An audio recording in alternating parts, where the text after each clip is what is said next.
separação hoje, ela é extensa.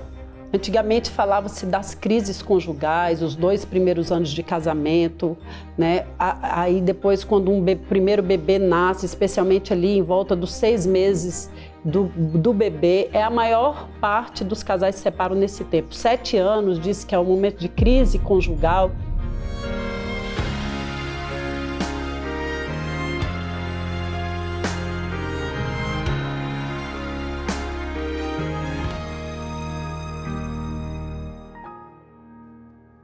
Luz da Fé! E olha quem está aqui com a gente, de novo, Robson e Janaína, aproveitando aqui esse carro que passa do matrimônio, o sacramento do matrimônio aqui no nosso programa.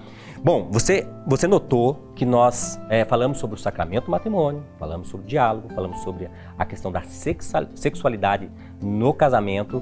Teríamos muitas coisas para abordar, gente. Ficaríamos aqui um tempo e vários programas abordando a questão do matrimônio, do sacramento do matrimônio. Mas uma coisa também que nós gostaríamos de tocar aqui é essa questão. Até agora o que nós falamos nos programas anteriores, eles favorecem o matrimônio, né? Como é que uma pessoa, um casal, chega, e aqui eu estou indo direto mesmo, como é que um casal chega ele pode lançar mão de várias questões profissionais, técnicas, a própria igreja, ter um diretor espiritual, um terapeuta, mas a pessoa chega, aquele casal chega à separação. Eu gostaria que vocês falassem nesse programa essa questão da separação. Como é que um casal, lançando mão dessa gama de realidades dentro do sacramento do matrimônio, ela chega a se separar? A separação hoje, ela é extensa.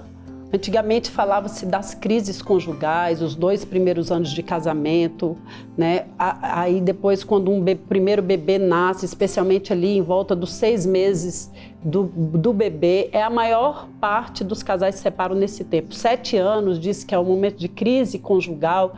Então existe a maturidade que o casal vai vivendo, os tempos que ele vai vivendo, que vai requerendo maior maturidade. Mas essa maturidade só vai acontecendo no momento que os 2 buscam a maturidade pessoal, que os 2 buscam uma conversão pessoal, a vida de oração e família, a busca pessoal de cada um pelos sacramentos, a mente vai sendo iluminada pelo Espírito Santo.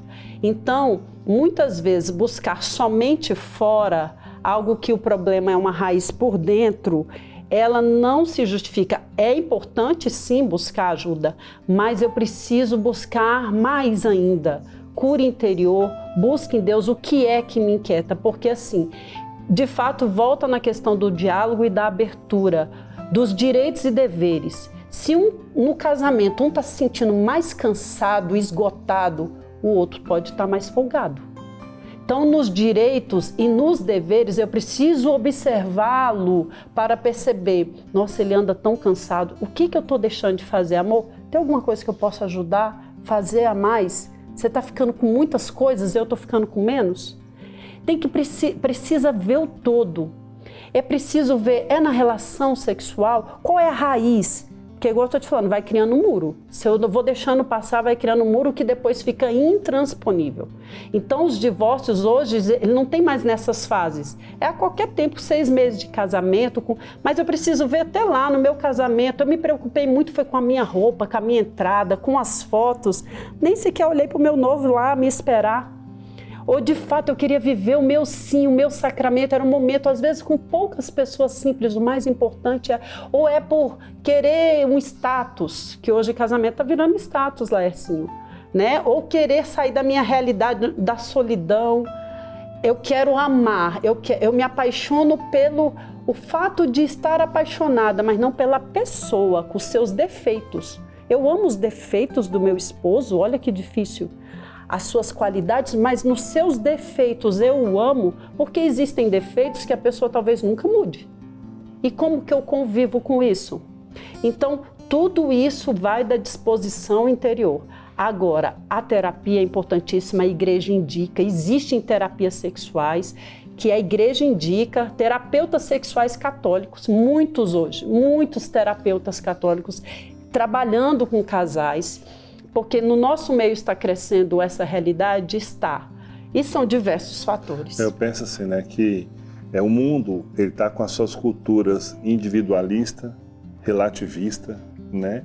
Então cada um, eu me viro, eu me basto sozinho, eu vou dar conta do me viro sozinho, eu prefiro só do que, né, mal acompanhado. Tem todos esses ditados que por um momento é importante, outros momentos não. Mas no casamento, eu acho que uma das coisas mais importantes é o sacrifício, né? A pessoa ela tem que saber que quando houve a decisão, vamos voltar aos programas que tivemos, né? Quando houve a decisão do sacramento do matrimônio, quando houve a união sexual, se vieram os filhos, vai exigir o sacrifício. O próprio Cristo nos falou, né, que a esposa, né, a igreja, o casamento é como se fosse o próprio Cristo sendo na cruz, né? E fez uma analogia mais ou menos assim, porque assim, é sacrifício.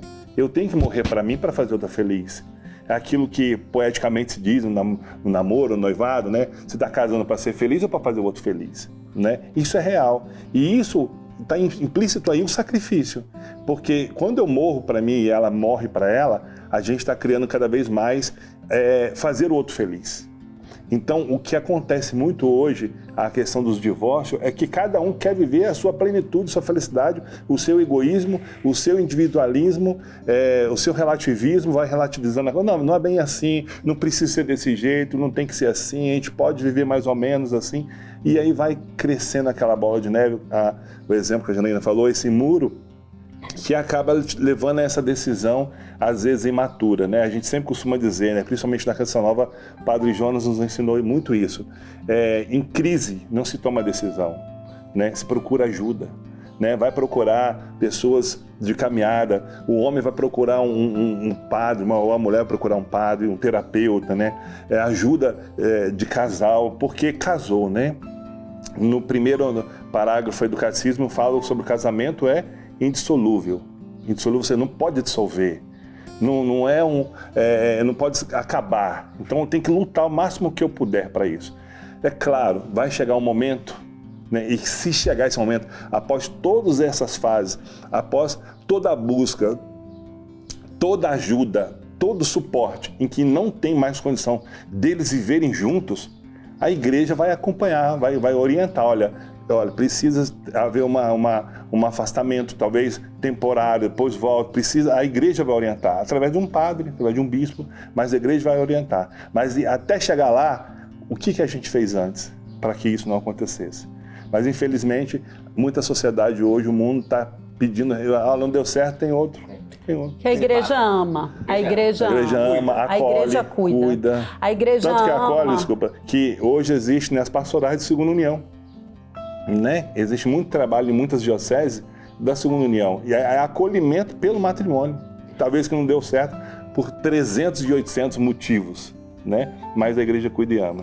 A igreja ama. A igreja ela ama tanto que o documento Humana Vitae tem uma parte para os bispos diretamente, para que eles cuidem dos casais. Cuidem das famílias, dos matrimônios, através dos seus padres, das suas dioceses, que abram pastorais, que abram mesmo uma abertura imensa para os casais. Existem milhares de documentos na igreja, no catecismo, na palavra de Deus, mas milhares de documentos papais falando sobre a educação dos filhos, sobre matrimônio, como viver.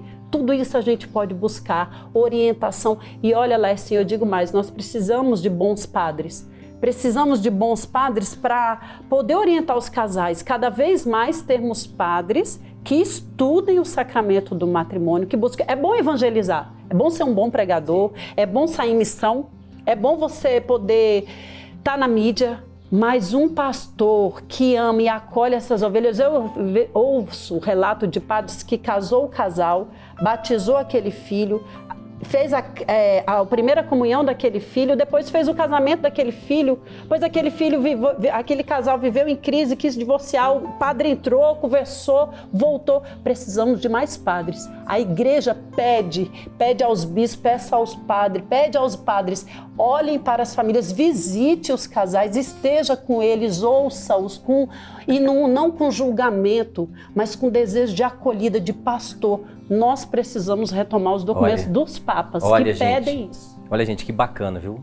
que bacana. Muito obrigado, né, por aceitarem o convite. Obrigado você que está acompanhando o Luz da Fé. Nós vamos ter, com certeza, mais oportunidades de estarmos juntos, discutindo, falando a respeito do sacramento do matrimônio, pais e filhos também, né? São várias realidades que abarca a igreja. E lembrando, todos esses programas, foram 4 programas, diretora? 4 programas, esse é o último programa que nós estamos gravando, todinho em cima do 1614, parágrafo do Catecismo da Igreja Católica, que une o catecismo junto com a Palavra de Deus. Então, aqui nós só temos só um agradecimento. Agradecimento a você, que é um sócio da Canção Nova, ou que porventura está recebendo esse vídeo, aí seja por um grupo de WhatsApp, seja porque alguém indicou pelo Instagram, indicou pelo YouTube, você acompanhou esse vídeo. Então nós temos todo um agradecimento especial a você que está nos acompanhando, mas um agradecimento imenso ao Monsenhor Jonas, ao Padre Jonas, né, que brigou, lutou para manter a família dentro da comunidade Canção Nova. Então nós queremos agradecer ao nosso pai fundador, Padre Jonas, com a graça de Deus, e de ter dado essa graça para nós. Existem muitos casais missionários aqui dentro, prontos para sair em missão e pregação. Ô, glória! Nós temos muitos influencers. Hoje a família tem tanta necessidade de exemplos que busca. E existem casais santos aí dando testemunho. Conte conosco. Mas aqui dentro nós somos mais de 80%. E muitos casais com vontade, vivendo, lutando, buscando na palavra de Deus. E podemos ir na sua paróquia pregar. Nos convide. Temos muitos casais que estão aí no escondimento. Mas o Carisma Canção Nova é composto, na maioria dos seus casais, e casais que lutam para viver a santidade. E pode ir na sua paróquia fazer uma pregação. Gente, vamos encerrar o programa aqui, né? Vamos encerrar, curta o vídeo, compartilhe esse vídeo. Tô aprendendo, viu, a linguagem da internet, tá, gente? Então, curta, compartilhe, comenta. Se tiver alguma dúvida, você deixa pra nós aqui, escreve pra nós e quem sabe vocês voltem de novo. Não é isso? Gente, muito obrigado, viu? Deus lhe pague. Um abraço para vocês, até a próxima oportunidade, se Deus quiser.